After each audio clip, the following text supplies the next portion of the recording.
मेरा नाम है आकाश और आप देखना शुरू कर चुके हैं खबर आपकी का स्पेशल सेगमेंट डेली डोज, जहां बात होती है आपकी और आपसे ही जुड़ी खबरों की। इससे पहले डेली डोज में हम आगे बढ़ें, अगर आपने इस चैनल को अभी तक सब्सक्राइब नहीं किया है तो इस चैनल को सब्सक्राइब भी कर लीजिए और बेल नोटिफिकेशन को जरूर टिक कर दीजिए, जिससे जब भी इस चैनल पे कोई भी नया वीडियो अपलोड हो वो आप तक सबसे पहले पहुंच सके। तो चलिए अब खबरों में आगे बढ़ते हैं।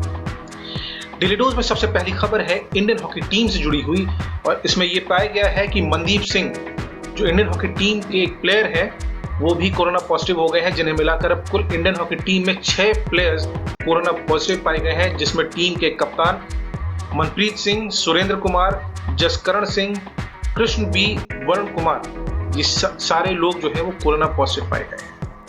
अगला अपडेट जो निकल कर आता है वो सोने से रिलेटेड है और जानकार बताते हैं कि दिवाली तक सोना 70,000 के पार भी जा सकता है। अभी अगर सोने के रेट को देखा जाए तो कुछ 57,000 के आसपास जो है वो चल रहा है, लेकिन 70,000 सोच कर देखिए, मतलब सीधा सीधे 13,000 रुपए ज्यादा। ऐसे में क्या सोना एक इन्वेस्टमेंट के लिए अच्छा ऑप्शन है? क्या है आपकी राय? नीचे कमेंट करके जरूर बताइएगा। अगला अपडेट जो निकल कर आता है वो MCLR रेट कट को लेकर है। 3 PSU bank, United bank of India, Indian overseas bank और बैंक ऑफ महाराष्ट्र ने MCLR रेट्स में 10 बेसिस पॉइंट से लेकर 15 बेसिस पॉइंट तक की कटौती कर दी है। ऐसे में अगर आपने इन बैंक से लोन ले रखा है तो इसका मतलब है कि आपकी EMI कम होने वाली है, और अगर अभी तक आपको इस रेट कट के बारे में जानकारी नहीं है तो आप अपने नियरेस्ट ब्रांच में जाकर इससे रिलेटेड इन्फॉर्मेशन ले सकते हैं। अगला अपडेट जो निकल कर आता है वो होंडा जैज से रिलेटेड है। होंडा की जो नई जैज है 2020 की जो नई जैज है उसकी प्री बुकिंग कंपनी ने शुरू कर दी है। अगर डीलर से बुक करते हैं तो 21,000 रुपए, और अगर कंपनी की वेबसाइट से बुक करते हैं तो सिर्फ 5,000 रुपए में आप इस कार को बुक कर सकते हैं, जिसमें बहुत सारे एडवांस फीचर्स होंगे। इसके अलावा इसमें 1.2 लीटर का होंडा का IVTEC इंजन होगा, 5 स्पीड मैनुअल और CVT ट्रांसमिशन मिलेगा, और लुक्स में भी बहुत सारे चेंजेस किए जाएंगे। अगला अपडेट जो निकल कर आता है वो MG की एक और कार से रिलेटेड है। MG हेक्टर की जो ग्लोस्टर SUV है उसको स्पॉट किया गया है। ये SUV जो है करीबन इसकी कीमत 35 लाख रुपए होगी, यानी ये SUV टोयोटा फॉर्च्यूनर और फोर्ड की एंडेवर से कम्पीट करेगी। लीक्स ये भी बताते हैं, जैसा कि आपने देखा भी होगा, कि जब ये ऑटो एक्सपो में शोकेस किया गया था इस कार को तो ये लग रहा था कि ये फॉर्च्यूनर और जो एंडेवर है उससे बड़ी हो।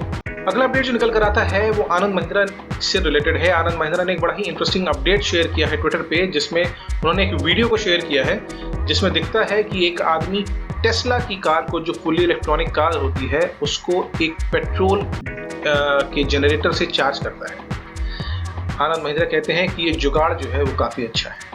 अगला अपडेट जो निकल कर आता है वो हार्ले डेविडसन से रिलेटेड है। अगर हार्ले डेविडसन के आप फैन हैं तो उसकी स्ट्रीट 750 में कंपनी 65,000 रुपए तक का डिस्काउंट दे रही है। जी हाँ, 65,000 रुपए तक का डिस्काउंट दे रही है, जिसके बाद इसकी कीमत कुछ 4.5 लाख रुपए के आसपास आ जाती है, जो कि एक शोरूम कीमत है। तो अगर आप हार्ले डेविडसन के फैन हैं और कोशिश कर रहे थे काफ़ी दिनों से कि जो इसकी स्ट्रीट है, जो इनिशियल 750 सीरीज आती है इसकी, वो लेने की, तो ये टाइम जो है वो आपके लिए अच्छा है। अगला अपडेट जो निकल कर आता है वो हुआवे के Mate X2 से रिलेटेड है। कंपनी ने इस फोन का जो डिज़ाइन है, जो लुक है, वो रिलीज कर दिया है, जिसे देखने से लगता है कि ये फोन जो है 2 बेसिक फोन्स को मिलाकर बनाया गया है, या कह सकते हैं कि 2 फोन्स से इंस्पायर्ड है इसका डिज़ाइन।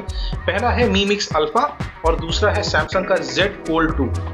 Mi Mix Alpha इसलिए क्योंकि आपको इसमें एक तरफ 2 कैमरास दिख रहे होंगे और एक तरफ 4 कैमरास दिख रहे होंगे, जो स्क्रीन साइड है उसके तरफ में, जो यानी फोल्ड होने के बाद ये फ़ोन Mi Mix Alpha जो है उसके तरह से हो जाएगा। और Samsung Z Fold 2 इसलिए कि जिसमें नोट सीरीज़ का जो फ़ोन है उसमें इसमें स्टाइलस आता है और ये फोल्डेबल फ़ोन है, इसलिए भी ये देखने में लगता है कि Samsung Z Fold 2 के जो फीचर्स के साथ ये फ़ोन आने वाला है, जो काफ़ी देखने में इंटरेस्टिंग लगता है। अगला अपडेट जो निकल कर आता है वो Samsung Galaxy Note 20 से रिलेटेड है, और Amazon लिस्टिंग से जैसा पता चलता है कि ये फ़ोन जो है 28 अगस्त को इंडिया में लॉन्च हो जाएगा।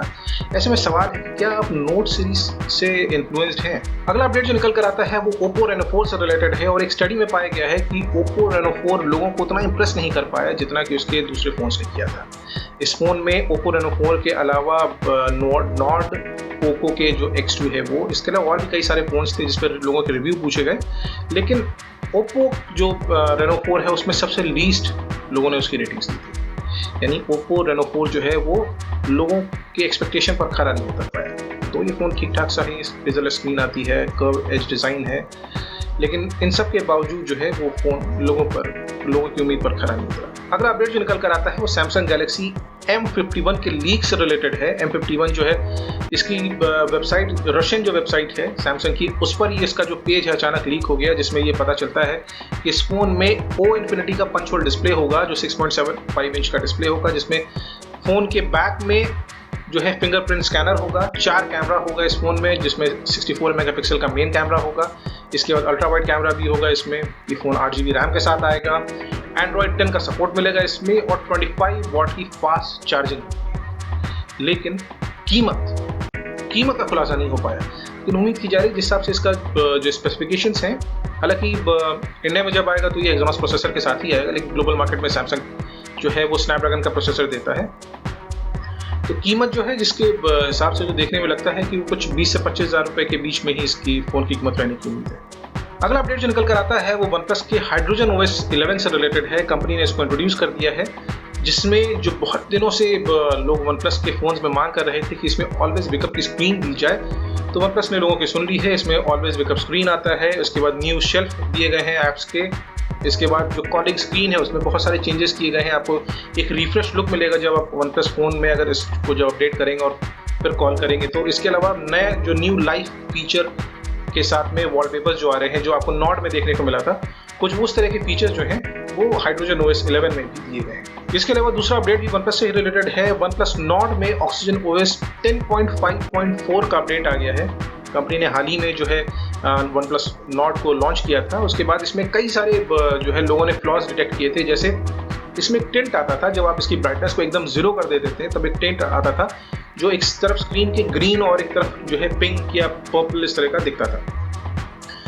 इस अपडेट में कंपनी ने उसको सुधार दिया है। इसके अलावा जो है गैलरी ऐप जो खुलने में टाइम ले रहा था उसको और स्मूथ कर दिया है, यानी जो आपका ओवरऑल एक्सपीरियंस है इस ऐप के साथ में, गैलरी ऐप के साथ में, और थोड़ा ज़्यादा बेहतर हो जाएगा। इसके साथ साथ ही कंपनी ने जो वीडियो क्वालिटी की, जो कैमरा की जो वीडियो क्वालिटी थी उसको इम्प्रूव किया है, कलर्स को थोड़ा और एक्यूरेट किया है, ताकि जो लो लाइट सेल्फी में खासकर जो कैमरा जो है वो थोड़ा कलर डिस्टॉर्ट कर देता था, तो उसको भी कंपनी ने सुधारा है इस अपडेट के साथ में। इसके अलावा जो कलर माइक्रो कैमरा जो इसका आता है, माइक्रो कैमरा, उसमें जो कलर एक्यूरेसी है उसको भी थोड़ा सुधारा गया है।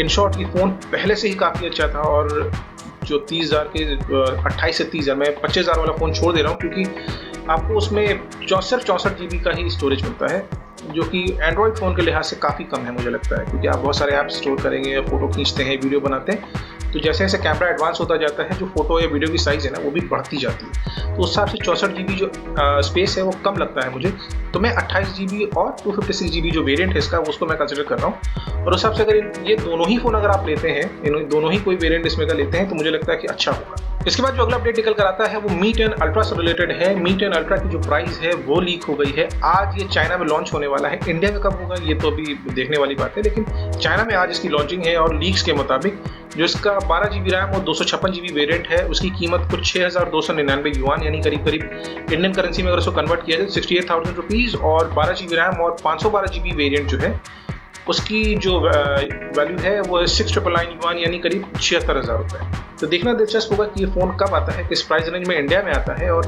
क्या फीचर्स के साथ आता है। अगला अपडेट जो निकल कर आता है वो Huawei और Honor से रिलेटेड है। ये दोनों ही कंपनियां बहुत ही जल्द इंडियन मार्केट में लैपटॉप निकालने वाली हैं।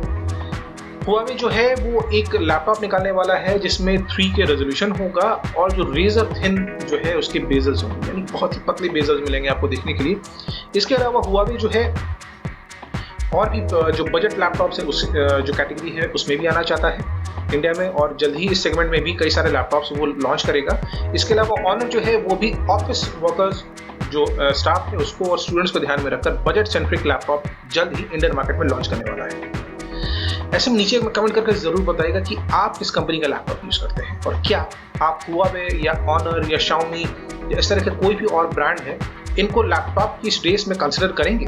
और अगला अपडेट निकल कर आता है कि Nokia जो है इंडिया में अपना 50 इंच का 4K टीवी लॉन्च करने वाला है, और जो उम्मीद की जा रही है कि फेस्टिव सीजन में लॉन्च हो जाएगा। इसके अलावा 32 इंच का जो इनका स्मार्ट टीवी है HDI वो भी लॉन्च होने वाला है।